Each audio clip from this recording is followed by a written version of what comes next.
Este evento es especial para nosotros también porque se dedica además a la doctora Marie-Jo Nadeau, quien se nos fue hace poco. La doctora Nadeau, o MJ como muchos la conocíamos, era compañera y amiga de muchos de los que militamos en el movimiento. Ocupó un papel crucial en la creación de la coalición contra el apartheid israelí, además del movimiento de académicos en solidaridad con Palestina en Canadá. Destacan su apoyo y compromiso incondicional con el activismo estudiantil en la UDT desde principios del movimiento en la universidad. Asimismo, MJ era una sólida defensora de la justicia social y del sindicalismo, dedicada a las luchas antirracistas y anticoloniales. La extrañamos, que en poder descanse. Con el crecimiento de los esfuerzos del boicot y de la desinversión, tanto aquí en Toronto como a nivel global, a veces estos eventos sufren interrupciones o ciberataques racistas y discriminatorios, con el fin de callarnos e inhibir nuestra capacidad de dialogar e intercambiar ideas. Hoy seguiremos la política de la Universidad de Toronto para evitar interrupciones, por lo cual exponemos aquí algunas normas para el evento de acuerdo con el protocolo de la UDT.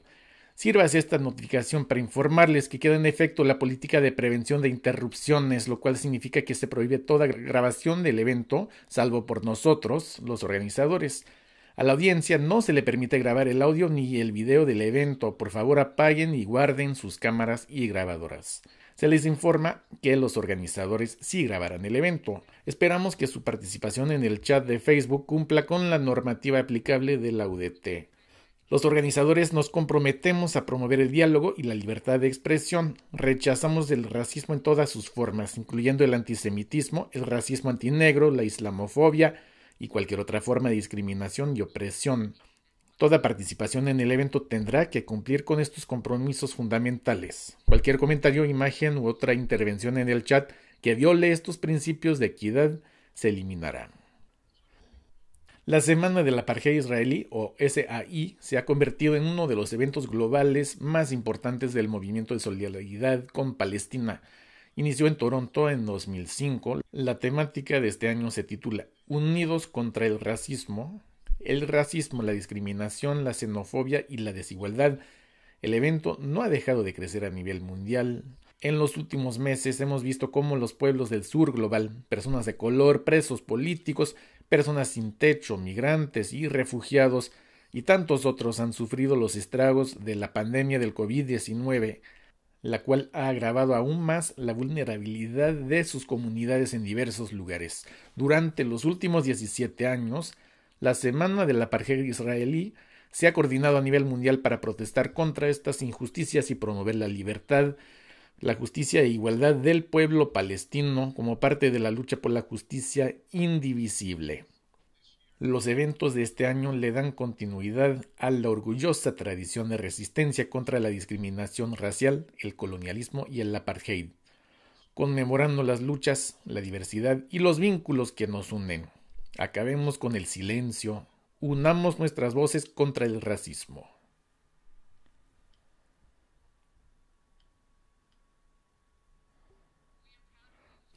Nos enorgullece la participación de la UDT para promover la SAI y hemos podido amplificar a tantas voces críticas que exigen la liberación de Palestina. Como parte de los programas de la SAI 2021, en la UDT realizaremos el evento Palestina a través de los ojos chilenos con Apoyamos Chile y Upping the Ante el 8 de abril. La temática del evento es la solidaridad entre Palestina y Chile en el contexto de protestas masivas y el complejo militar industrial de Israel. Además, exhibiremos la película Naila y el levantamiento con el Festival Maywork de los Pueblos Trabajadores en las Artes. Podrán verla en línea gratis esta semana. Los invitamos a que nos acompañen para los demás eventos. Organizamos el programa del día de hoy porque nos preocupan los intentos sionistas de silenciar y suprimir las voces palestinas y el trabajo solitario en las universidades, incluyendo en la Universidad Estatal de San Francisco y en la nuestra. Lo irónico es que este mismo evento ha sufrido ataques. Facebook nos prohibió la compra de promociones para el evento de este año. Además, tenemos evidencias de que han ocultado nuestra página de Facebook por algoritmos y bots, lo cual significa que la gente que iba a asistir no pudo enterarse de la existencia del programa. Son algunos de los acontecimientos que forman parte de un intento mayor de callar la promoción de la justicia en Palestina. incluyendo intentos recientes de la UDT de declarar el boicot académico de Israel como discriminatorio. Otro ejemplo, a principios del año pasado, es el de académicos de nuestra universidad que instaron a la administración a adoptar la definición de antisemitismo de la IHOA para callar el debate sobre Israel. Recientemente la UDT retiró su oferta de trabajo a la profesora de Derecho Valentina Atzarba por su crítica de Israel al sentir la presión de donadores sionistas. La administración se ha visto obligada a realizar una investigación al respecto y ha recibido la censura de la Asociación de Docentes Universitarios de Canadá. Rechazamos estas tácticas sionistas que pretenden ocultar los crímenes del sionismo y evitar que se exponga el colonialismo sionista. Mientras tanto, tildan a la defensa de Palestina como algo discriminatorio y antisemita. A luz de los acontecimientos recientes, nos parece urgente convocar una conversación política sobre la campaña de derechos educacionales en Palestina, además del boicot académico y cultural de las instituciones e infraestructuras informacionales de Israel que habilitan su régimen de apartheid. Para lograrlo, no hay nadie mejor que la doctora Abdul Hadi, y es un placer contar con su presencia el día de hoy. Gracias. Gracias, Pam. Sin más, nos emociona presentarles a la doctora Abdul Hadi y su plática que se titula Nada aleatorio, vencer al sionismo y a la invisibilización corporativa y sistemática de Palestina.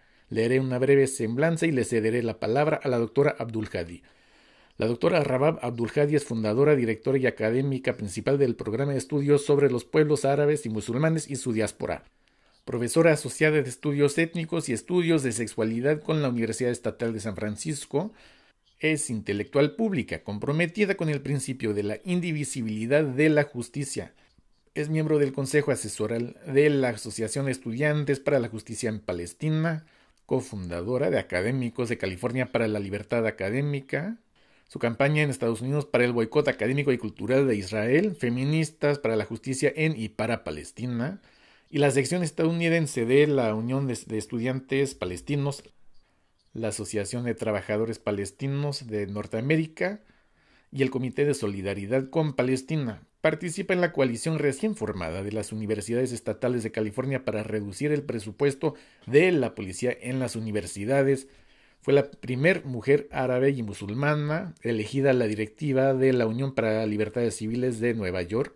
Participó en la directiva del foro antes conocido como la Escuela Marxista y fue copresidenta de la Coalición para el Tercer Mundo del AFCC, con el cual participó en la organización de la campaña de 1992, titulada 500 años de colonialismo y 500 años de resistencia. En 1985 encabezó y fue coorganizadora de la gira por 26 ciudades de Estados Unidos, Israel y Sudáfrica, titulada La conexión del apartheid.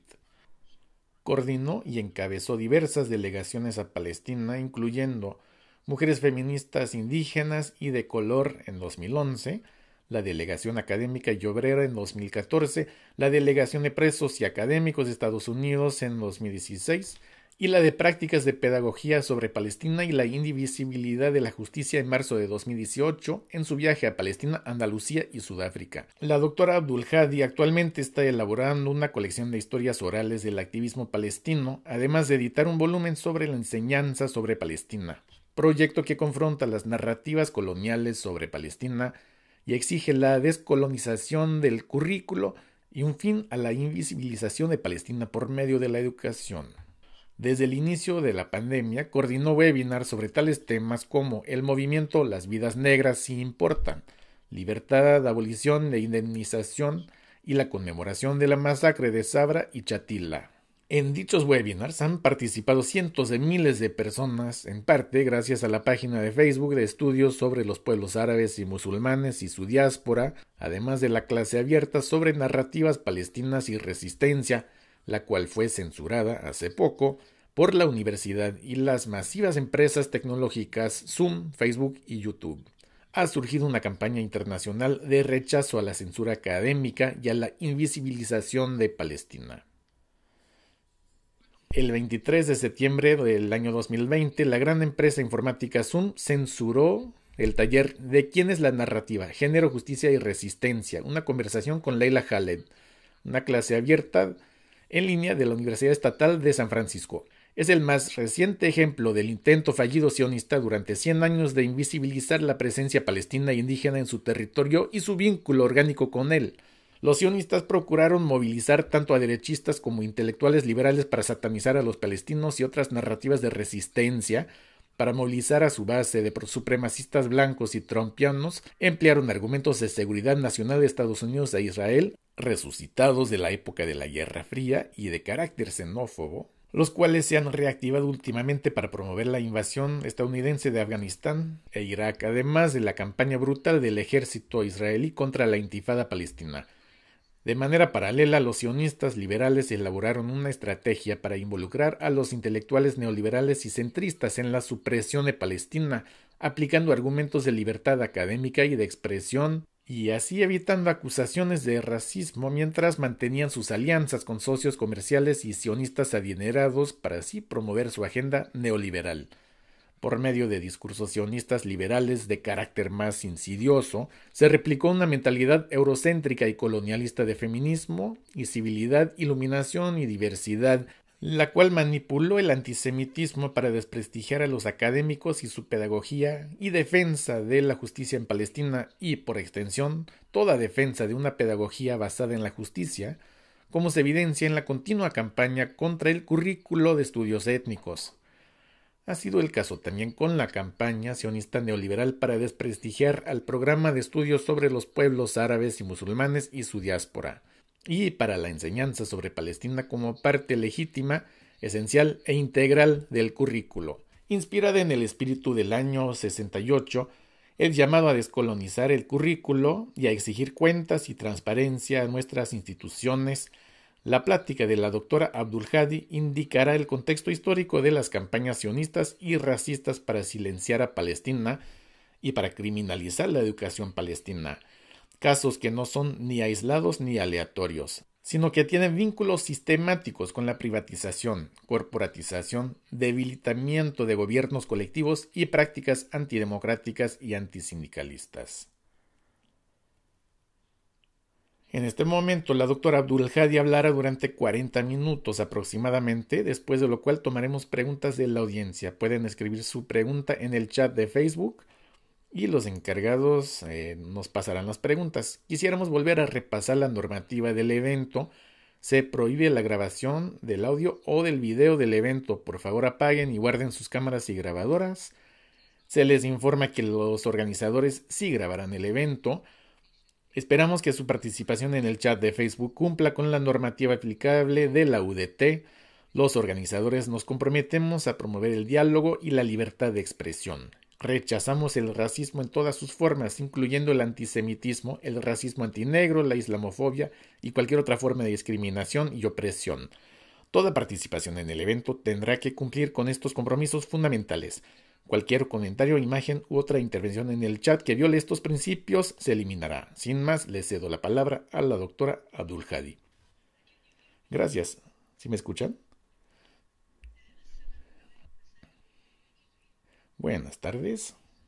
Aprovecho para reconocer, por mi parte, que la Universidad Estatal de San Francisco se encuentra en las tierras robadas al pueblo indígena Ohlone, al cual siempre hay que honrar y reconocer. Asimismo, reconozco a los caídos desde Minneapolis hasta Puerto Rico, desde Palestina hasta las Filipinas y Sudáfrica, en las calles de Toronto y en otras partes del mundo.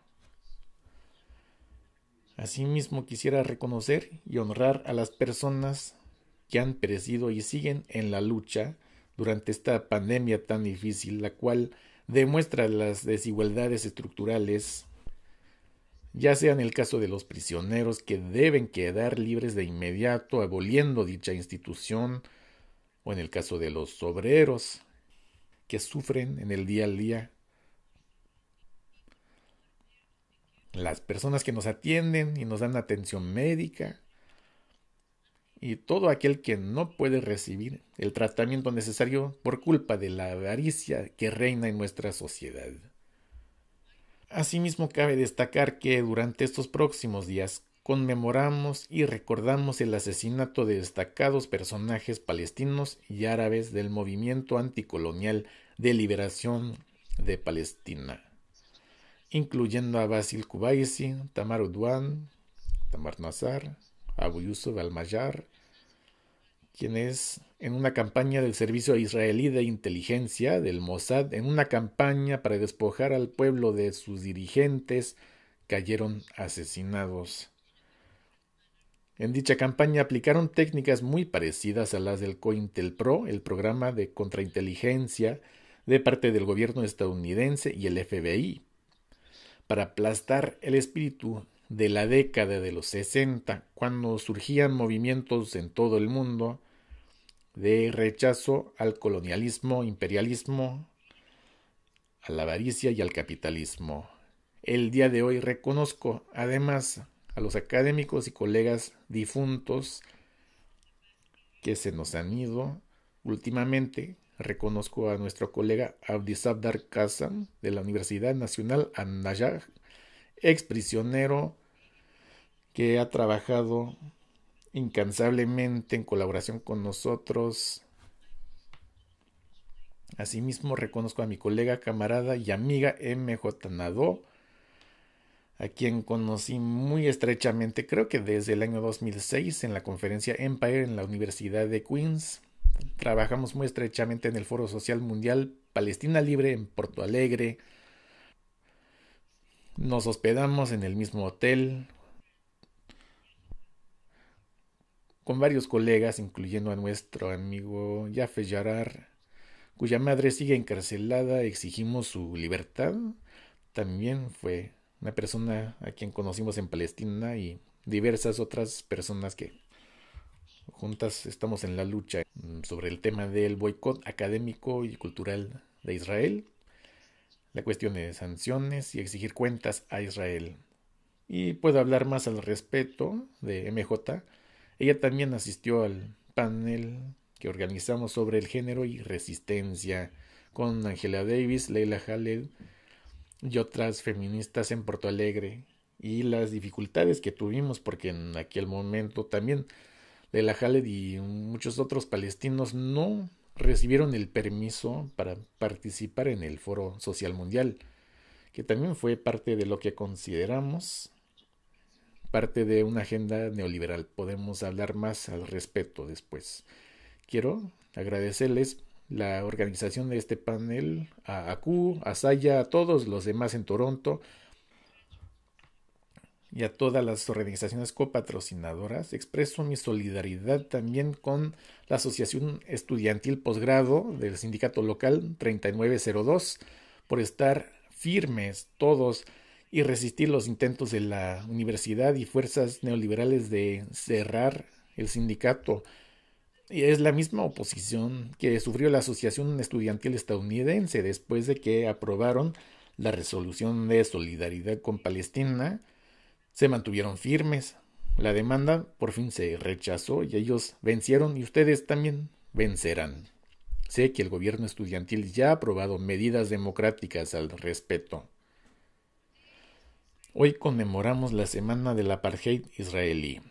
Me alegra estar de regreso con ustedes en la UDT. No me alegra la existencia continua del apartheid israelí, pero quiero decir que para mí, durante toda mi vida, no recuerdo un momento alguno en el cual el colonialismo, el racismo y el apartheid de Israel se han normalizado en mi vida.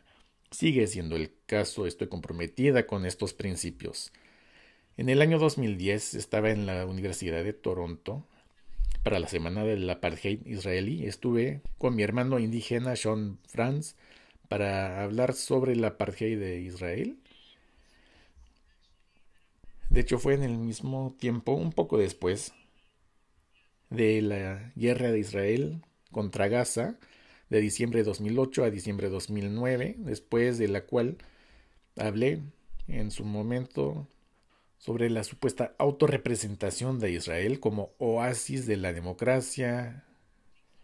Han pasado muchas cosas desde ese momento y sabemos que no es el caso. También sabemos que en su momento un instituto de Israel, el Instituto Reut, publicó un informe en el cual expresaron su desesperación de parte del movimiento sionista en Israel y en todo el mundo para frenar el movimiento de boicot y desinversión que se inició en el año 2005 y que se difundía por todo el mundo. El Instituto Reut pidió un ataque a las instituciones, a los estudiantes, académicos, activistas. Pretendían deslegitimarlos. Nos llamaron la red de la deslegitimación.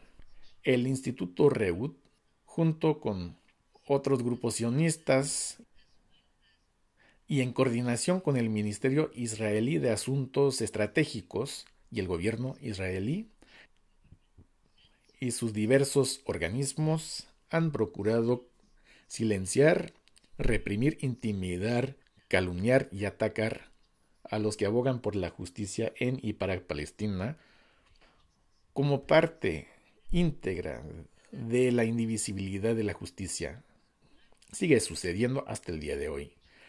Estuve investigando algunos de los temas de la semana del apartheid israelí y una cosa que encontré fue un artículo que escribió una académica, Catherine Chatterley. Se publicó en el diario National Post, que pretendía desacreditar al movimiento del boicot, desinversión y sanciones. Ella alegó que la semana del apartheid israelí fue un invento canadiense, entre comillas. Me pareció bastante interesante y cínico, además, porque al inicio de este panel, el día de hoy, mi colega habló de que Canadá es una especie de estado colonial y que fue el invento de un proyecto colonial. Entonces me pareció bastante interesante y cínico de su parte que ella dijera eso. Además, la profesora Chatterley me parece que es profesora. De hecho, descalificó a los palestinos y al movimiento palestino y al movimiento anticolonial a nivel internacional por exponer el sionismo como una forma de racismo y discriminación racial. Alega que esto no es más que el resultado de los ataques soviéticos contra Israel y de parte de izquierdistas antisemitas. Eso también es muy interesante. Podemos seguir hablando al respecto porque son temas que están surgiendo una y otra vez. Lo que quiero hacer, como tenemos el tiempo encima, quisiera aprovechar para platicar sobre el ejemplo de censura del webinar que organizamos para el 23 de septiembre.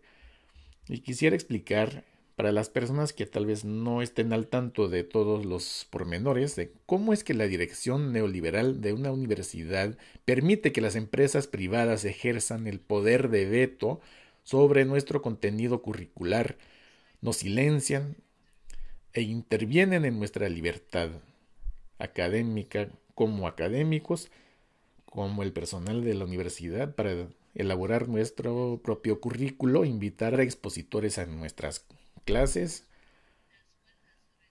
además del derecho de los estudiantes de poder asistir a las clases, oír, escuchar a los invitados de todo el mundo, para que puedan aprender y desarrollen la capacidad de pensar de forma crítica. También quiero hablar examinando los intentos de frenar y desmantelar no solamente el programa mencionado, sino además de la institucionalización de programas para legitimar la descolonización del conocimiento y la generación de justicia y conocimiento con respecto a Palestina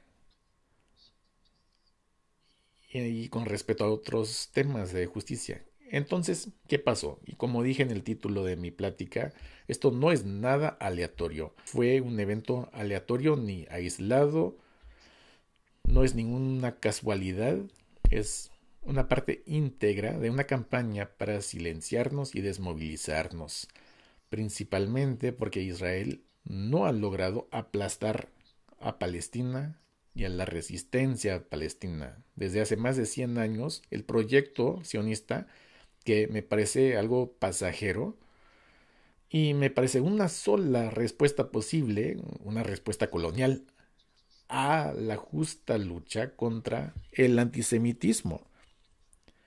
pretendió aplastar a Palestina, borrarla del mapa y presentarla como una tierra sin pueblo o un pueblo sin tierra. Y cuando se reconoció que sí existía gente en esas tierras, entonces presentaron a esa gente, a esos pueblos, como supuestamente atrasados, subdesarrollados, incapaces de cuidarse a sí mismos. Entonces Israel, con una postura paternalista, como oasis de democracia, como la civilización, tenía que venir y usar la tierra de mejor manera. Es una parte integral del discurso colonial orientalista, islamofóbico, que enfrenta no solamente el pueblo palestino, sino todo pueblo que está en la lucha contra el colonialismo, imperialismo, genocidio, supremacía blanca, lo que todos enfrentamos, todos vemos de una forma u otra. Podemos hablar más al respecto, pero quisiera enfocarme en el caso concreto. Entonces, ¿qué pasó el 23 de septiembre de 2020? Mi colega Tomomi Nakawa y una servidora organizamos un webinar bajo el título ¿De quién es la narrativa? Género, justicia y resistencia, una conversación con Leila Khaled. El webinar fue una clase abierta en línea para el programa de estudios sobre la diáspora de árabes y musulmanes, el AMA, además de estudios sobre la mujer y de género de la Universidad Estatal de San Francisco. El 23 de septiembre nos reunimos porque en primavera del año 2020 nos habíamos reunido para 2 webinars sobre género y justicia sexual en las comunidades árabes y musulmanes, con un enfoque particular en Palestina. Mi colega Tomomi Nakawa, la doctora Nakawa, me había invitado como expositora invitada una vez que se desató la pandemia y todos nuestros planes pasaron a estar en línea. Pudimos haber dicho que no queríamos hacerlo, pero decidimos que los estudiantes de la universidad pública, que tienen pocos recursos, que están recibiendo asistencia financiera, que están luchando con toda clase de desigualdades estructurales que mencioné al inicio de mi plática, de cómo la pandemia nos ha afectado de manera desigual, decidimos que podría ser el momento perfecto para platicar con los estudiantes. Entonces, hicimos 2 clases abiertas en línea, el 6 de abril y el 8 de abril de 2020. La respuesta al webinar fue tan positiva de parte de los colegas y de los estudiantes que decidimos que como la universidad extendió la enseñanza en línea todo el año de 2020, entonces decidimos organizar webinars de manera similar sobre género y justicia social, con un enfoque en Palestina para todo el año de 2020. Durante todo el verano y el programa de estudios de verano, nosotros en el programa AMA organizamos webinars sobre diversos temas. Cuando George Floyd fue martirizado el 25 de mayo de 2020, de inmediato organizamos diversos webinars para la escuela de verano. De inmediato publicamos que era parte de una intifada y le pusimos intifada desde Minneapolis hasta Palestina. Muchísimas personas comenzaron a participar, miles de personas asistieron al webinar del 21 de julio 2020 sobre las vidas de los negros, su libertad y su justicia. Contó con la asistencia de unas 10,000 personas. También mencionó el compañero Raúl el otro webinar sobre indemnizaciones y el indigenismo. El 9 de agosto tuvimos un webinar sobre el género y temas sexuales entre los pueblos árabes y musulmanes. Y el 16 de septiembre tuvimos un webinar para conmemorar la masacre de Sabra y Chatila, la matanza de refugiados palestinos y libaneses que vivían con ellos en el campo de refugiados a las afueras de Beirut en el año 1982, bajo la supervisión del ejército israelí en su ocupación encabezada por el general Ariel Sharon, ya difunto, quien también pretendió demandar a la revista Time por difamación, demanda que perdió.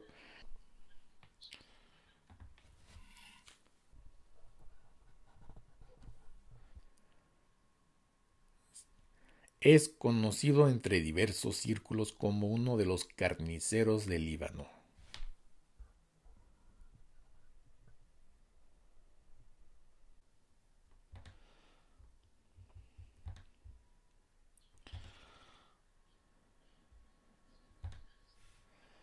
Nosotros reunimos a los testigos palestinos que sobrevivieron a la masacre y a testigos no palestinos, doctores, médicos y otros testigos que estuvieron presentes en la masacre. Reunimos a académicos que han estudiado y aprendido de la masacre y a personas que han participado en diversas comisiones, investigaciones, tribunas a nivel internacional sobre la masacre.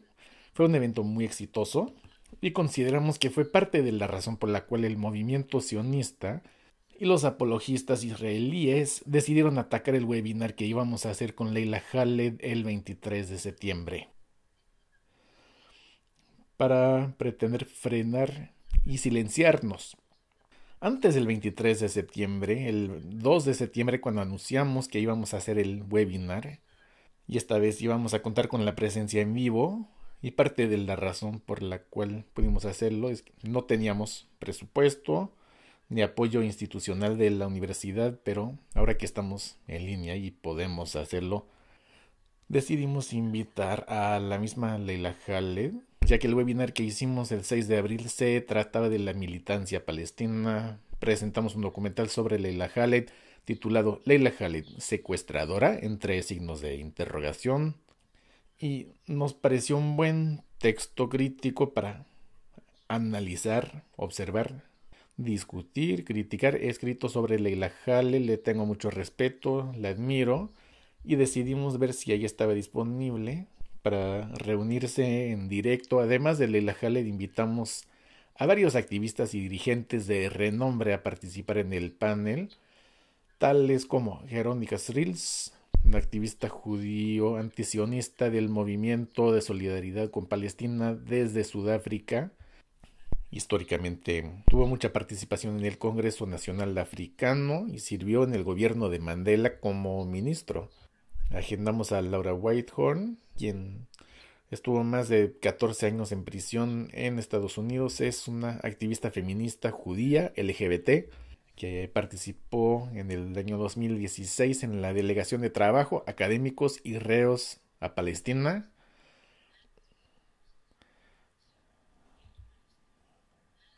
Además fue cofundadora de la Asociación para Liberar a los Presos de la Tercera Edad. Sigue muy activa en el movimiento para la abolición del encarcelamiento y aboga para los que están presos actualmente y para otros como Mumia Abu Jamal, quien se infectó con el COVID-19. Su vida corre riesgo y aprovecha esta plataforma para solicitar el apoyo y para que la gente exprese su consternación, para que se le dé libertad a Mumia. También habíamos agendado a Seco Odinga, quien estuvo preso durante más de 30 años. Fue miembro de las Panteras Negras y del Ejército Negro de Liberación. Asistió a una conferencia, nos enteramos, de la Unión General de Estudiantes Palestinos, de la cual tenemos una sección en nuestra universidad. Y finalmente, pero no por ello menos importante, agendamos a Raúl Abu Dahau, director actual del Instituto para Estudios sobre la Mujer de la Universidad de Birzeit en Palestina. Fue el primer instituto de estudios sobre la mujer con programas de pregrado y posgrado. La idea fue dialogar sobre la cuestión de quién es la narrativa. Las narrativas calladas, cómo se narra y cómo se vuelve a narrar la historia, cómo se enseña sobre Palestina. Fue parte de esta serie de cómo enseñamos sobre Palestina y cómo los luchadores anticoloniales han enseñado sobre Palestina desde que ha existido la causa palestina. Hemos formalizado este proyecto en 2016. Formalizamos el proyecto para conmemorar el 10º aniversario en honor al difunto profesor Edward Said de la Universidad Estatal de San Francisco. Además de conmemorar el aniversario 70 de Nakba en 2018, el aniversario 70 de la división de Palestina en 2018, el 10º aniversario del bloqueo de Gaza, el aniversario 35 de la masacre de Sabra y Chatila, además del aniversario 50 de la ocupación israelí de la parte restante de Palestina en 1967 y la huelga estudiantil de 1968 de la Universidad Estatal de San Francisco, la más larga en la historia de Estados Unidos, dirigida por la Unión de Estudiantes Negros, Frente de Liberación del Tercer Mundo, exigiendo la descolonización del currículo y la responsabilidad de los académicos con nuestras comunidades. La apertura de nuestras universidades a las comunidades y la eliminación de las barreras entre la universidad y la comunidad. Queríamos hablar del espíritu del 68 como lo conocemos,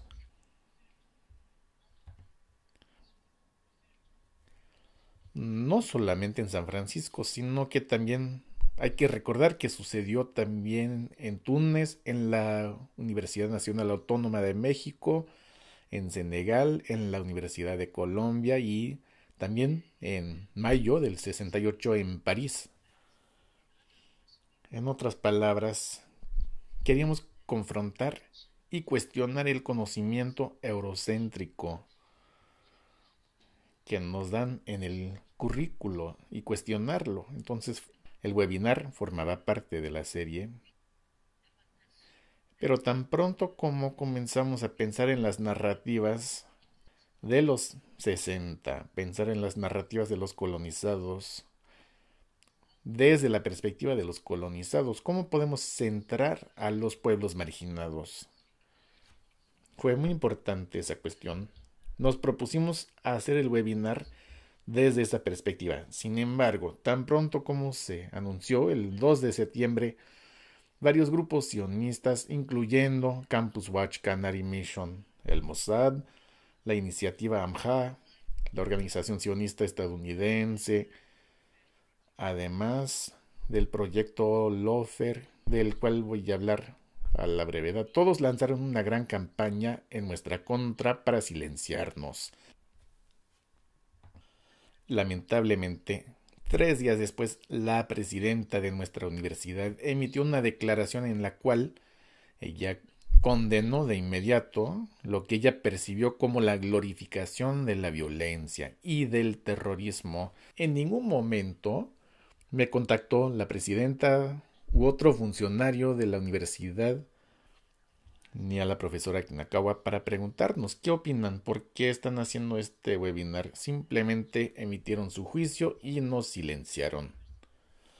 La presidenta de la universidad publicó otras declaraciones, una el 14 de septiembre en el boletín de uno de los principales grupos sionistas de San Francisco, el Consejo Judío de Relaciones Comunitarias, en la cual es algo muy interesante. Ella había eliminado referencias al racismo antinegro e islamofobia de su declaración y se refirió únicamente al antisemitismo.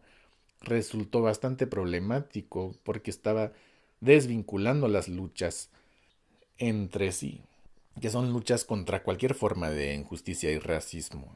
El mismo día la presidenta recibió felicitaciones de parte del director ejecutivo de la Fundación Judía de San Francisco, el encargado de los donativos.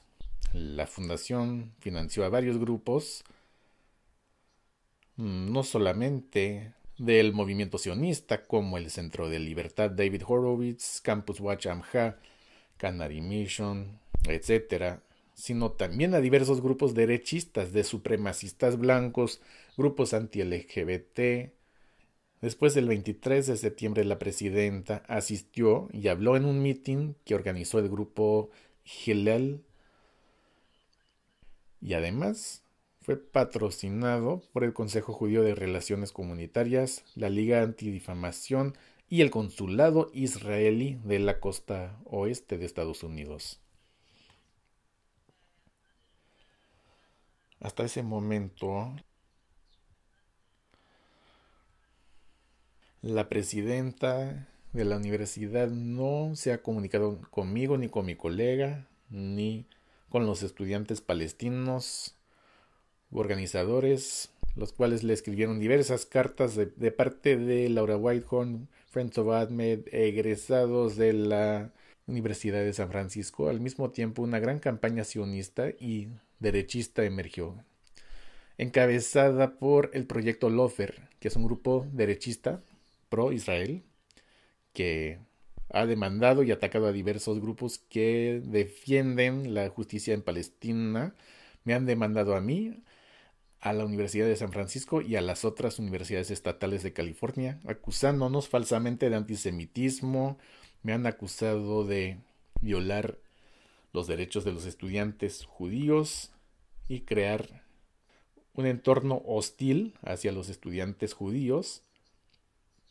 Atacó el movimiento de la huelga estudiantil del 68, atacó el programa de estudios étnicos, el programa AMAD, y atacó a los estudiantes palestinos. Esa demanda, que se lanzó en junio de 2017, fracasó rotundamente cuando un juez federal, William Orek, emitió su fallo el 30 de octubre de 2018, desestimando sin reserva la demanda, y en su fallo declaró, el fallo consta de 41 páginas, los invito a que lo lean, dijo sobre mi persona que el hecho de que soy antisionista no me hace antisemita. Uno pensaría que Lofer aprendería de sus errores, pero no. Si no pudieron entrar por la puerta, se metieron por la ventana. Dependiendo del hecho de que gran parte del presupuesto de la Universidad Estatal de San Francisco viene de fuentes privadas, no todo, sigue siendo universidad pública, pero una parte del presupuesto depende de donativos privados. Y esos incluyen donativos que vienen de donadores sionistas, derechistas, grupos con vínculos con administraciones anteriores. Por ejemplo, la universidad honró como expositor en la graduación a George Shultz, ya falleció, pero fue el ex secretario de Estado de Estados Unidos. Entonces, la universidad canaliza las donaciones a través de las donaciones privadas, que en la mayoría de los casos no podemos rastrearlas porque vienen a través de una fundación de manera discrecional. Entonces, Lofer demandó a la universidad. En esta demanda no nos mencionan, entonces no podemos rechazarla. Y en marzo del año 2019 llegaron a un acuerdo para socavar algunas de las victorias nuestras de la demanda desestimada de octubre del año 2018. Lofer nos acusó a mí y a mi colega, la doctora Kinakawa, de apoyar el terrorismo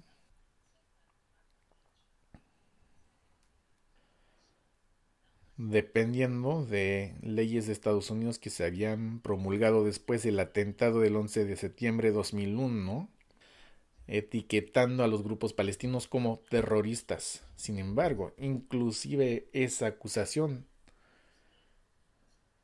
no cumple con los requisitos de la misma ley de Estados Unidos, a pesar del carácter de sus acusaciones. Sin embargo, Lofer acudieron a la empresa de Zoom y presionaron a la empresa Zoom para que cancelaran nuestro webinar. Zoom nos dijo que la iban a cancelar porque si no estarían participando también en la promoción del terrorismo.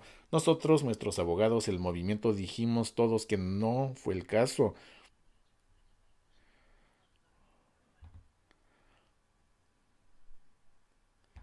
Que no estábamos violando la ley. No había evidencia alguna. Sin embargo, Zoom silenció el webinar, lo canceló y así demostraron el poder de veto que mencioné antes sobre nuestro currículo. Lamentablemente, nuestra presidenta de la universidad emitió una declaración diciendo que, si bien promueve la libertad académica, entiende que Zoom es una empresa privada, tiene sus propios términos de servicio Cabe mencionar que Zoom tiene un contrato exclusivo con la Universidad Estatal de California y somos incapaces de hacer cualquier webinar o evento en línea, digamos en Google, como estamos haciendo el día de hoy, o en otra plataforma. Nosotros tenemos que encargarnos del apoyo técnico solos porque la universidad no nos puede brindar ningún apoyo técnico. Además del proyecto Lofer, también está el caso de un congresista derechista de Colorado, se llama Doug Lamborn. Sí, gracias. Se quejó con el Departamento de Educación, con el Departamento de Justicia. El proyecto Lofer también acudió al Departamento de Justicia y la Fiscalía, acusándonos de participar en el terrorismo para criminalizarnos y procesarnos. Es muy interesante porque el mismo congresista, si lo investigamos e investigamos su agenda, él había apoyado a Trump, apoyó las medidas antijusticia climática, apoyó el arresto de los manifestantes a favor de los derechos de los negros y contra la violencia de policía.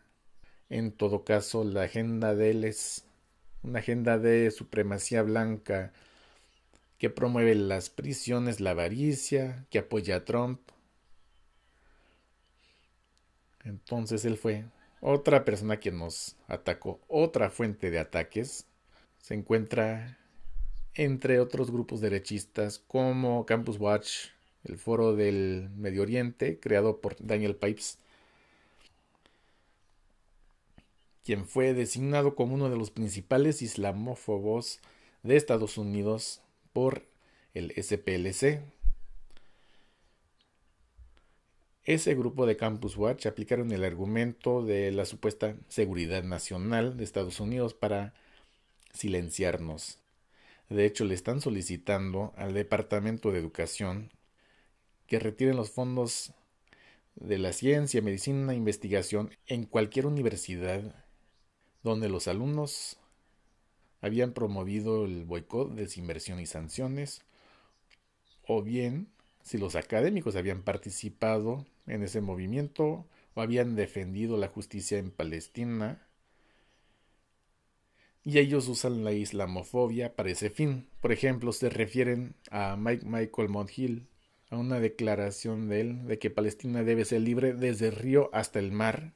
Se refieren a esa cita como una declaración de Hamás, lo cual es muy interesante porque cualquier persona que entiende la historia de Palestina entiende que ha sido un lema que se ha utilizado desde el movimiento contemporáneo palestino.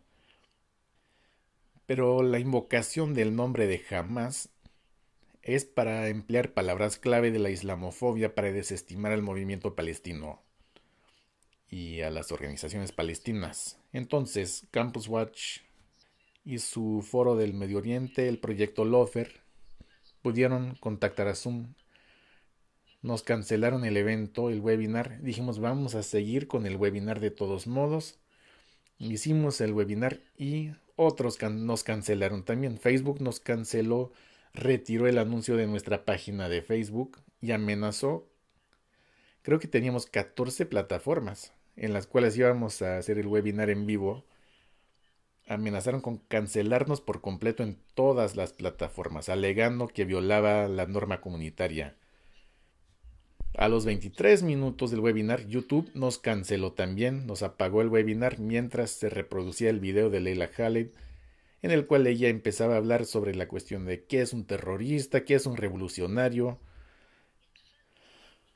Yo lo sentí, como había crecido bajo ocupación, sentí que estábamos corriendo de un retén a otro. De hecho, me acordé personalmente de un momento en que trataba de cruzar por el retén de Jawara en el año 2002, después de que enterramos a mi padre, y corríamos de un retén a otro. Fue la mismísima sensación. Posteriormente, la presidenta de la universidad expresó sus valores neoliberales para satisfacer a los donadores, la presión de grupos sionistas también.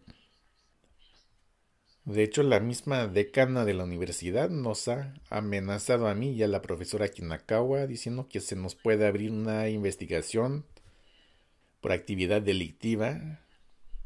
Es posible que tengamos que pagar una multa.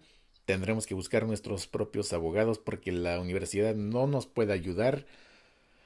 Y habíamos solicitado el apoyo de la universidad para ayudarnos con la organización del webinar, que nos dieran por lo menos los nombres de las 1,400 personas que se habían inscrito con Zoom porque nos silenciaron, pero Zoom después mandó el correo a todos.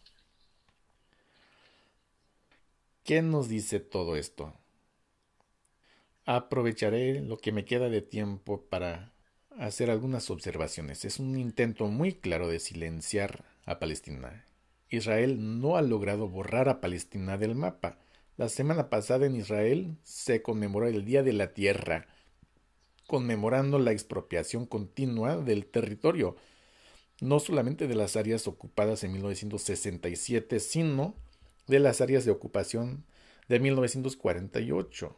Estamos hablando de Danerkom, diversas comunidades no reconocidas por el gobierno israelí y por lo mismo no reciben servicio alguno de agua, salud, educación, etcétera. Depende de la misma comunidad.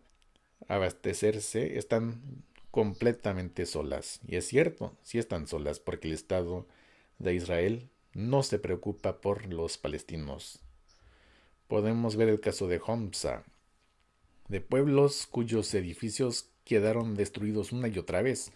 Está el caso de Shersharaga, cuyos vecinos en Jerusalén recibieron órdenes de desalojo del 2 de mayo.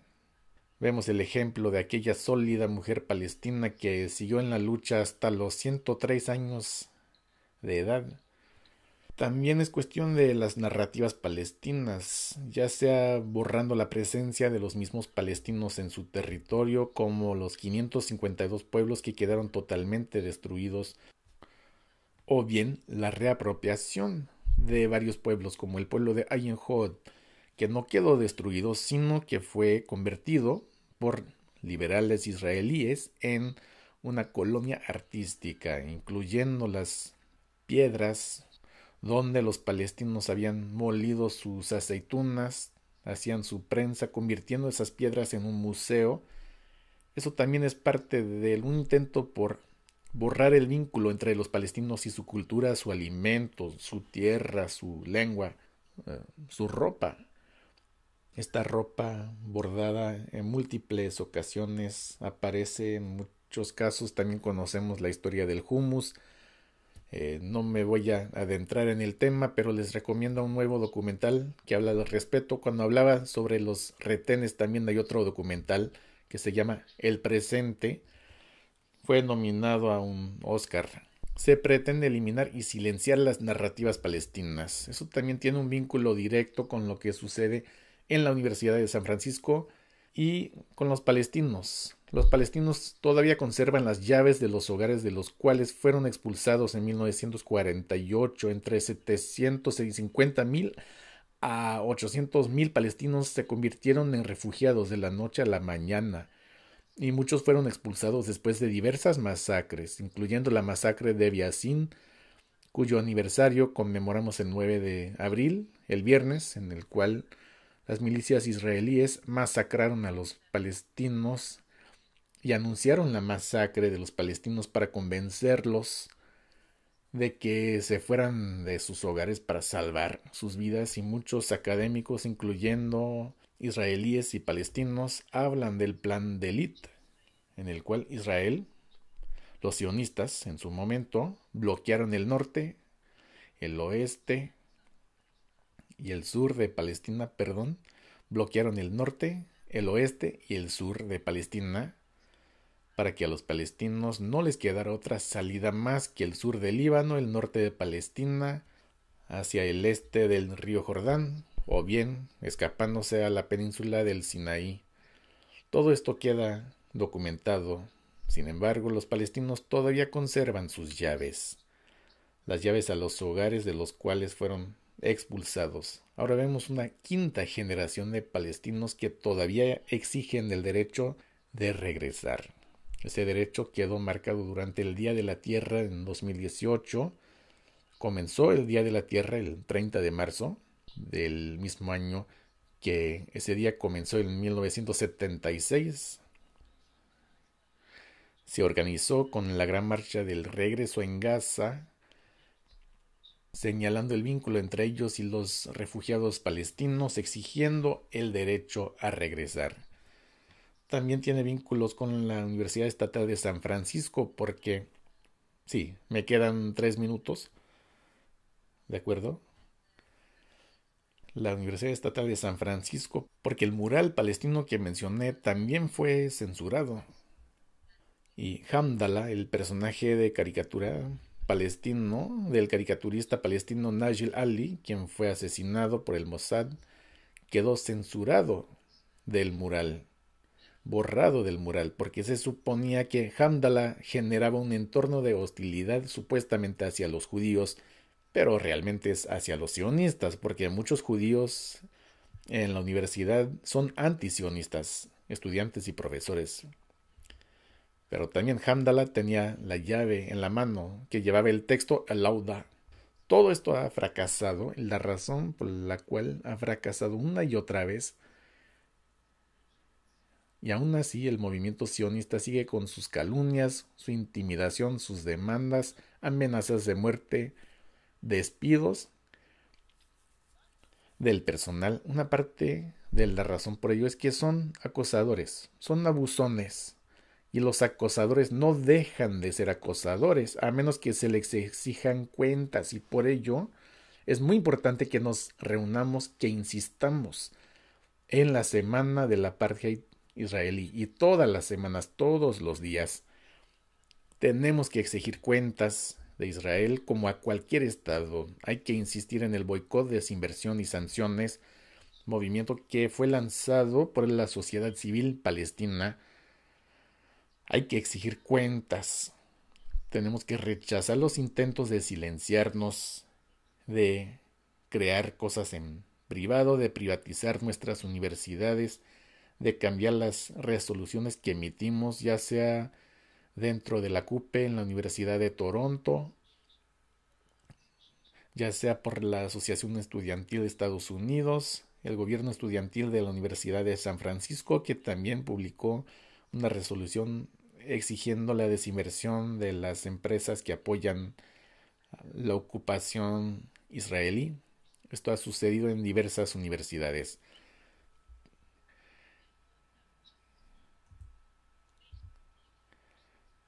En conclusión diré simplemente, se creyeron capaces de silenciarnos, de cancelarnos porque cancelaron el webinar. Sin embargo, seguimos enseñando sobre Palestina. Seguimos haciendo las clases abiertas, seguimos insistiendo en la descolonización del currículo, seguimos insistiendo en la descolonización del conocimiento, seguimos insistiendo en la importancia de centrar en nuestro análisis aquellas comunidades que son marginadas y aquellas que resisten a la opresión y a la marginación. Y en ese sentido los invito a que nos acompañen el 17 de abril para conmemorar el Día Internacional de Solidaridad con los Presos Palestinos. Tendremos a los integrantes de la delegación del año 2016, además de presos palestinos liberados, entre ellos el dirigente de presos palestinos Yaqub Oude, el presidente estudiantil palestino Maher Sobogosh, quien participó en un webinar hace poco. El 23 de abril tendremos un webinar sobre de quién es la narrativa y la libertad de expresión. Y el 19 de mayo tendremos un webinar en colaboración con nuestros compañeros, hermanos y hermanas en Harlem, que lleva por título Los legados, Malcolm X, Elam Bebrad y la lucha palestina, con personajes históricos y actuales que han participado desde Harlem en la lucha a favor de Palestina, para seguir uniendo a las universidades y las comunidades, para descolonizar el conocimiento para exigirle cuentas a nuestras universidades y para que defendamos la justicia para todos. Gracias.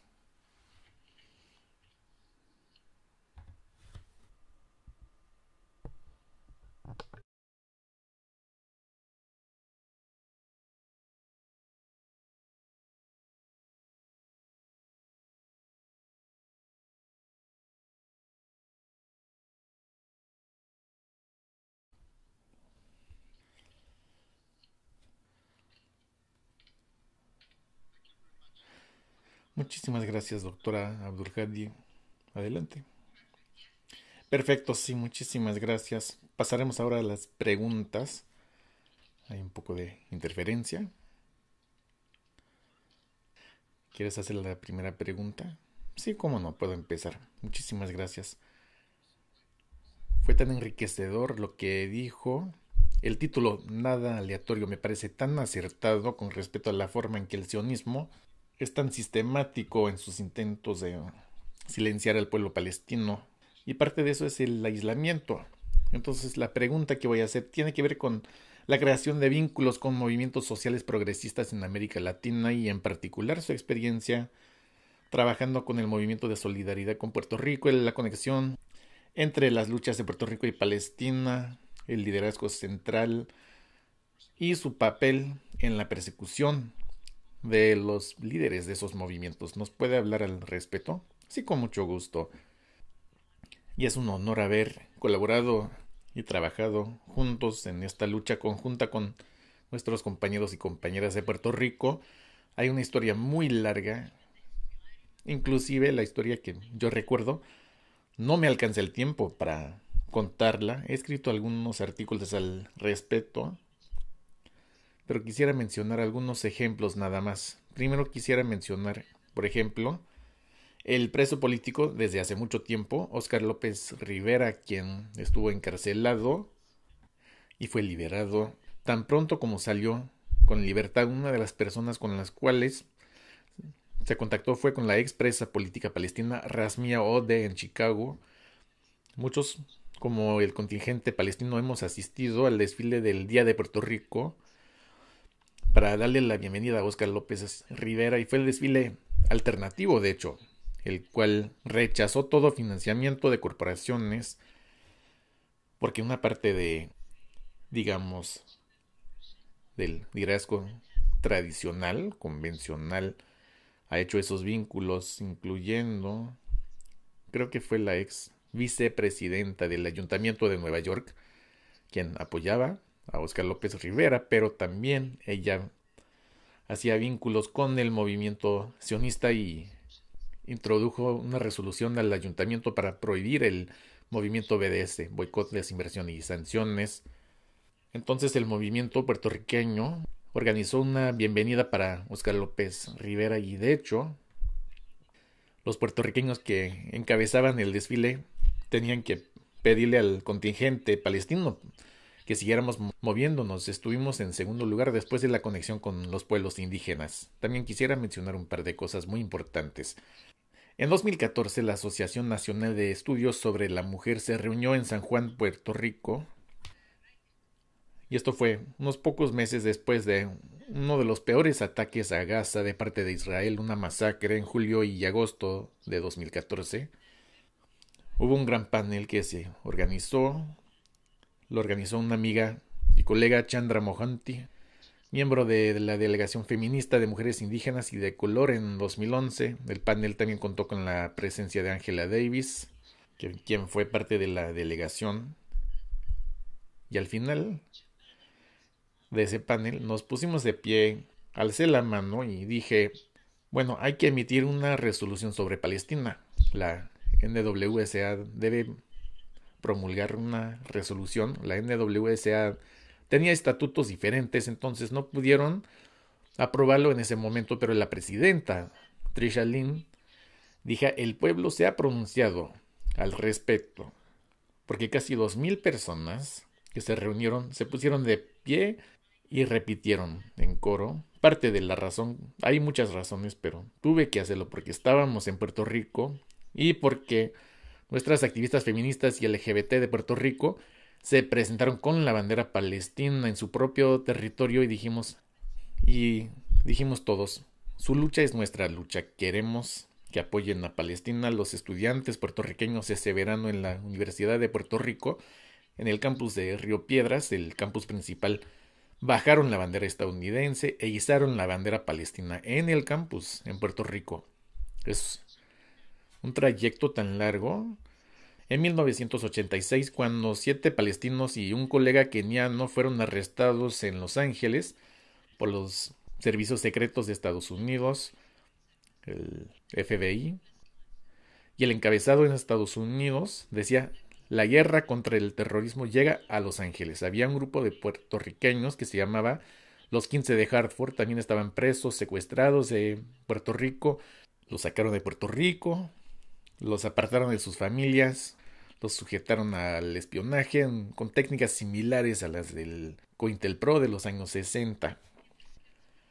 Y los puertorriqueños contaron con la representación de un abogado de renombre, quien falleció, que en poder descanse, Lenny Weinglass.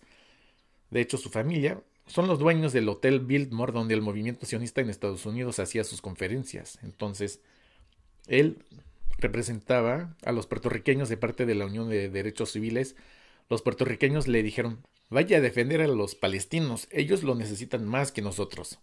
Esto es solidaridad de verdad. Hay tanta historia continua que no nos alcanza el tiempo, y con Puerto Rico y también con toda la región de América Latina. Si vamos a hablar de Cuba, por ejemplo, de Chile, pronto tendremos un evento con Chile, el movimiento chileno, que históricamente ha apoyado a Palestina, ha participado con los palestinos en su lucha. Y el movimiento anticolonialista también ha apoyado al movimiento chileno. Siempre les recuerdo a mis alumnos: no digan el 11 de septiembre, simplemente digan el 11 de septiembre del año 2001. Porque si solamente dicen el 11 de septiembre, están invisibilizando el golpe de Estado de la CIA y de Pinochet en 1973 contra el presidente democrático de Chile, Salvador Allende. Hay muchísima historia y no es el momento para adentrarnos tanto en la historia.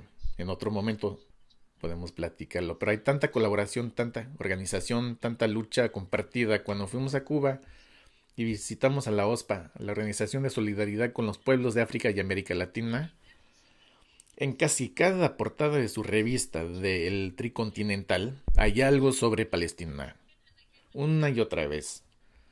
Nosotros solamente fuimos para visitar, tomar unas fotos, pasamos 3 o 4 días y no nos alcanzó el tiempo. En toda América Latina, El Salvador, Nicaragua, Guatemala, Venezuela, México, cada país tiene tanta solidaridad y estoy tratando de mencionar. Pido disculpas si se me escapa algún detalle porque no nos alcanza el tiempo. Hablar de la solidaridad que existe entre los pueblos y la lucha del tercermundismo no es algo distinto. De hecho, representa la resistencia anticolonial, la lucha que significa para nosotros. Podría hacer una serie de webinars en el futuro. Pues de hecho imparto un curso, uno de mis cursos se titula Colonialismo, Imperialismo y Resistencia, y estudiamos todos los movimientos en el mundo. Hablamos de Vietnam, de América Latina, África y de las comunidades tercermundistas en el mundo occidental. El nombre indígena de América del Norte, la isla Tortuga, desde el año 1492.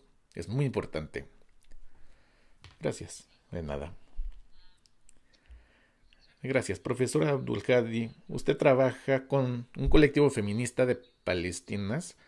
¿Nos puede hablar un poco al respecto? ¿Cuáles son sus intervenciones en el debate sobre género y sexualidad? Sí, en primer lugar, trabajo con el colectivo feminista de Palestina, pero el colectivo lo dirige un grupo de maravillosas activistas, jóvenes palestinas, feministas, LGBT, que hacen un excelente trabajo.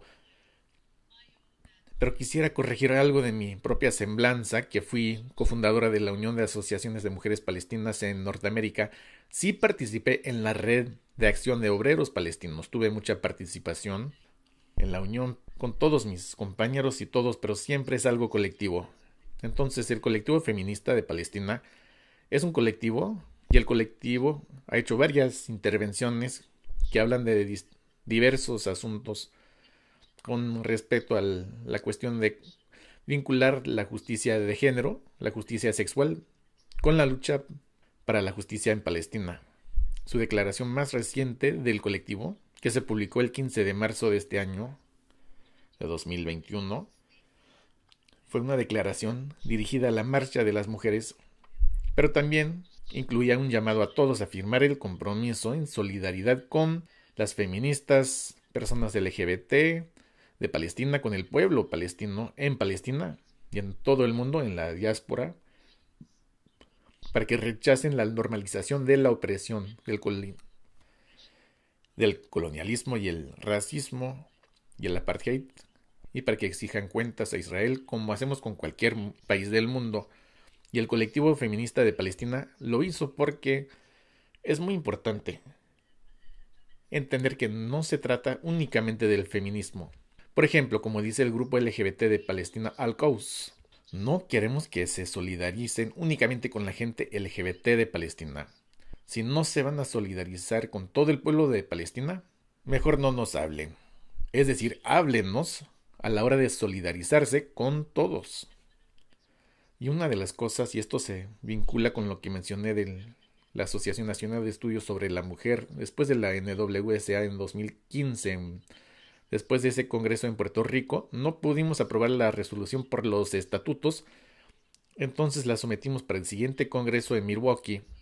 La NWSA entonces votaron y endosaron tanto el movimiento BDS, la justicia en y para Palestina, y como resultado de eso, y a propósito, la cofundadora del proyecto Lofer, ellos crearon un grupo, le pusieron Zion es, un grupo sionista que alega que el sionismo tiene lugar en el feminismo, y nosotros decimos tiene lugar en el feminismo colonialista, sí, pero no tiene lugar en el feminismo anticolonialista, indigenista, antirracista, que se posiciona contra la explotación, la homofobia, la misoginia, la injusticia climática, y etcétera. Entonces, si quieres formar parte de ese tipo de feminismo, adelante. Pero nosotras hablamos de otro tipo de feminismo, como parte de la liberación de todo el mundo. A propósito, es muy interesante, hablamos de la semana de apartheid de Israel. Se emplea la palabra apartheid porque se ha seguido el modelo de la lucha anti-apartheid en Sudáfrica. Entonces el grupo zionés se robaron una imagen de una activista sudafricana, se adueñaron de la imagen y la activista dijo, ¿por qué están usando mi imagen? Yo no les di permiso. Y algunos dijimos, por supuesto, si el territorio fue robado por el proyecto colonialista, ¿por qué no iban a robar la imagen también para ese grupo de zionés? Entonces el colectivo feminista de Palestina exige que se vincule la lucha por la justicia en Palestina con la lucha. Se trata de la indivisibilidad de la justicia, el feminismo, el género, la sexualidad. No diferenciamos entre esas luchas, creemos en la justicia para todos y todas. Ellos han publicado eso y esperamos que más gente, y invito a la gente a que lean la declaración, es maravillosa, al igual que la declaración que publicó el colectivo. La primera declaración creo que fue un rechazo a la censura del webinar del 23 de septiembre. Han estado muy activas esas compañeras y es un placer seguir el liderazgo de estas jóvenes que están haciendo un maravilloso trabajo.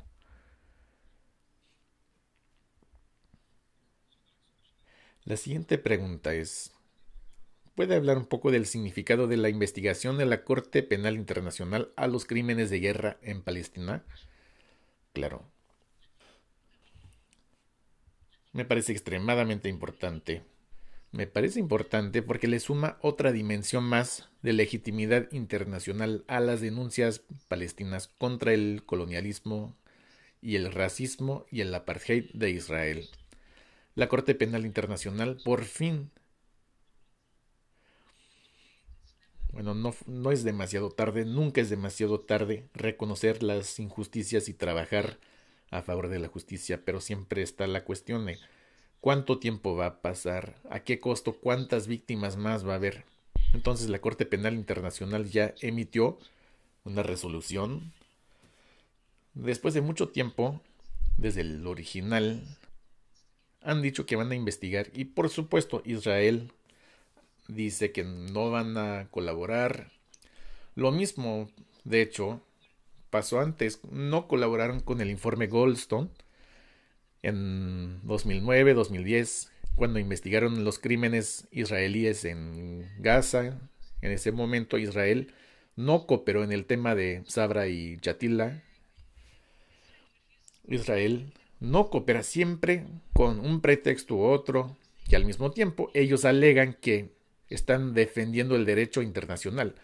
Pero si defienden el derecho internacional, ¿por qué no lo implementan? Quisiera mencionar una cosa más. La comunidad internacional está enormemente endeudada con el pueblo palestino. Se tiene que saldar esa deuda porque fue la comunidad internacional la que dividió a Palestina, que apoyó su división el 29 de noviembre de 1947 injustamente. La comunidad internacional reconoce el Estado de Israel, pero cabe mencionar que en 1948, de hecho, fueron pocos países los miembros de la Liga de Naciones porque la mayoría del mundo se encontraba bajo la colonización. Entonces es una resolución muy distinta a la resolución 3379 del año 1975, en la cual la Asamblea General reconoce al sionismo como racismo, como discriminación racial, la cual en el 1991 la ONU la revocó porque en ese momento la administración de Reagan y los derechistas de Estados Unidos estaban tratando de cambiar el discurso. Entonces es muy importante que la Corte Penal Internacional investigue que varios organismos internacionales como la UNESCO, UNICEF, de hecho reconocen lo que está sucediendo en Palestina, pero creemos que falta hacer más. Creemos que así como la ONU creó el Centro contra el Apartheid y en su momento el Consejo sobre Namibia, así como la comunidad internacional lo reconoció como un crimen de lesa humanidad, también existe apartheid en Palestina actualmente. Entonces esta investigación de la Corte es muy importante, pero no basta. Es un muy buen paso, un buen avance, pero queremos pedir más. Queremos justicia en y para Palestina desde ayer, no para mañana, pero seguiremos luchando para el día de mañana también. Gracias. Usted escribió sobre el espíritu del 68, el legado de Bandung y el proyecto del tercer mundo en la política internacional. En todo ello, Palestina ocupa un lugar central. ¿Cómo concebimos este legado en este momento y la política de solidaridad tricontinental entre Asia, África y Sudamérica hoy? Gracias. Hablé un poco en mi respuesta a la pregunta sobre Puerto Rico y América Latina y su solidaridad con Palestina. Voy a agregar algunos detalles más. En cuanto al espíritu del 68, cuando los huelguistas de la Unión de Estudiantes Negros y del Frente de Liberación del Tercer Mundo, y por cierto, participaron con nosotros en el webinar en clase abierta el 19 de marzo, cuando ellos declararon la huelga en 1968, ellos exigieron una escuela de estudios sobre el tercer mundo. Y la razón por ello es porque ellos dijeron que no solamente se trata de Asia, África, América Latina, sino que hay que hablar del tercer mundo que existe dentro del primer mundo, entre comillas, el sur global, dentro del norte global. Se trata de una afirmación más allá de las fronteras geográficas o esta distinción que se hace entre aquí y allá. No, aquí estamos hablando de diversas comunidades donde quiera que se encuentren y exigieron la descolonización del currículo porque ellos no pudieron estudiar. Los estudiantes iban a la escuela. No solamente no les hablaron de sus propias comunidades de origen, sino las experiencias de las comunidades indígenas, negras, latinas, asiáticas, palestinos, musulmanes, árabes del tercer mundo. Esa experiencia se deslegitimó por medio de un currículo eurocéntrico. que decía que la experiencia general para evaluarnos a todos es la experiencia europea. Por lo mismo, cuando hablo de esta cuestión de qué significa la iluminación, qué significa la ICT en Francia, este ataque de parte de Macron y del gobierno francés contra la gente que rechaza la islamofobia, la discriminación y el exceso de actividad policial, el estado policial. Todo esto se acerca mucho a la colonización francesa de Argelia y la persecución de los que la rechazaron. Y en otros lugares, dentro de Francia también. Entonces me parece muy importante concebirlo así. Es una dimensión. Una tercera dimensión que quisiera mencionar es el espíritu de Bandung. Cuando pensamos en el espíritu de Bandung, yo pienso en la conferencia de Bandung de 1955, cuando los líderes de países recién descolonizados, desde Jamal Abdel al-Nasser hasta Nkrumah y otros, que se reunieron en Bandung, básicamente trataron de establecer lo que Samir Amin bautizó como el camino no capitalista hacia el desarrollo. En su momento, trataron de averiguar la forma en que el tercer mundo podría posicionarse entre Estados Unidos, con su imperialismo, su capitalismo, y la URSS y el bloque socialista. Entonces, cuando hablamos del espíritu de Bandung, no hablamos de colaboración entre los estados, sino del espíritu de solidaridad entre los pueblos. No nos alcanza el tiempo para adentrarnos en toda la historia, pero sabemos que poco después de 1955 Egipto fue atacado en un acto de agresión trilateral de parte de Francia, Gran Bretaña e Israel en la Guerra de Suez. Sabemos que diversos países africanos y sus líderes fueron atacados. Entonces toda la cuestión de ser neutro entre el occidente y el oriente, entre el capitalismo y el socialismo, ya no funcionaba. Entonces muchos de esos países oficialmente adoptaron el socialismo de Estado o algo que se le aproxima. Cuando hablamos del espíritu de Bandung, estamos hablando de solidaridad transnacional. En 2005 mi colega Adnan Hussein, que ahora está con la Universidad de Queens, elaboramos este proyecto para conmemorar los 50 años de Bandung y para hablar de lo que podría pasar. En su momento, por cierto, Adam Clayton Powell, un líder del movimiento de derechos civiles de los negros, y Richard Wray, un escritor que renunciaría en ese momento o poco después, iba a renunciar su membresía en el Partido Comunista de Estados Unidos, asistieron como observadores en Bandung, pero vemos que Bandung tuvo continuidad cuando Fidel Castro, por ejemplo, fue a hablar ante la ONU. No le permitieron hospedarse en ningún hotel del centro de Manhattan. ¿Y en dónde lo recibieron? En el Hotel Teresa en Harlem. Con Malcolm X, con otros dirigentes que luchaban para el poder negro, que luchaban en la lucha del anticolonialismo. Yo no estuve, pero mis colegas me han dicho. Y la última cosa que quiero mencionar al respecto. Este año pasado conmemoramos la declaración que se publicó en 1970 en el New York Times de parte de dirigentes negros radicales en solidaridad con Palestina, condenando el sionismo del Estado de Israel. Y hemos organizado varias clases abiertas. Primero las tenemos en vivo, en directo en Facebook, después hicimos webinars abiertos.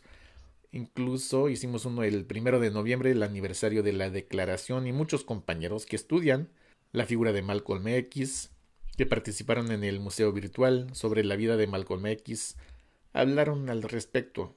El 19 de mayo, una de las personas, nuestra hermana querida Rosemary Milley, que escribió un libro sobre Fidel y Malcolm X, el webinar el 19 de mayo, hablé sobre el legado de Harlem.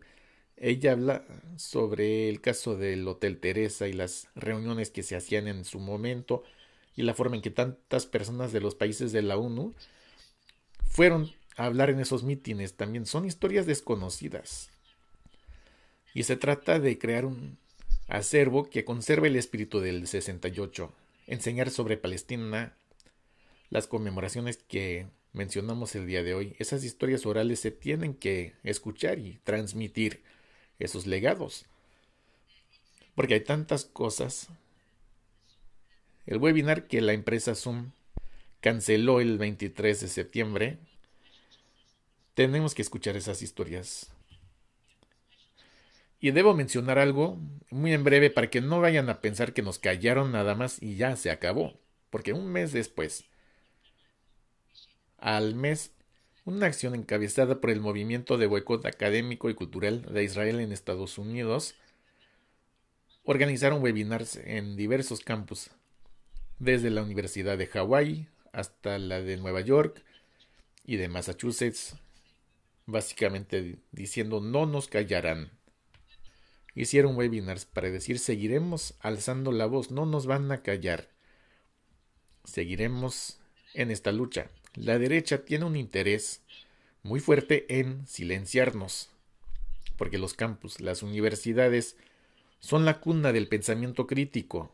No son el único lugar. Obviamente aprendemos de la comunidad, de los intelectuales públicos, pero son el lugar donde se institucionaliza la producción del conocimiento. Entonces ellos quieren deslegitimar este conocimiento. Nosotros, al alzar la voz y seguir en la lucha, estamos rechazando su intento de callarnos. Rechazamos la invisibilidad de Palestina y de la lucha palestina, en Palestina y para Palestina. Y el BDS, la semana del apartheid Israel y durante todo el año.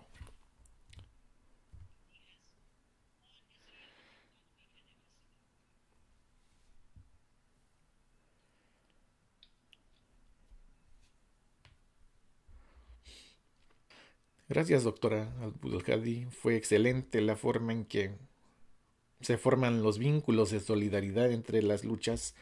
Y si bien es cierto que aún queda mucho por superar, la lucha sigue, no se callará. Gracias. Pamela, creo que son todas las preguntas. ¿Querías agregarle otra cosa, Pamela? Solamente decirle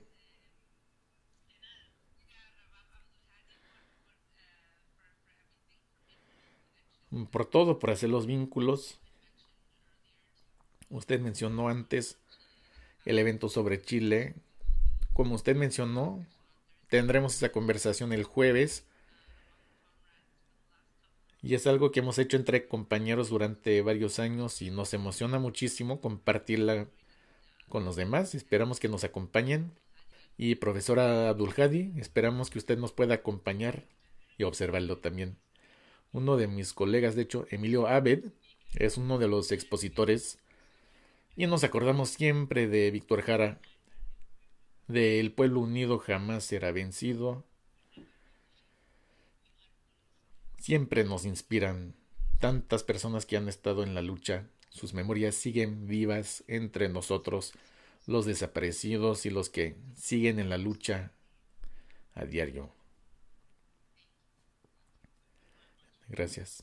Muchas gracias. Hasta luego. Gracias por acompañarnos. Hasta luego.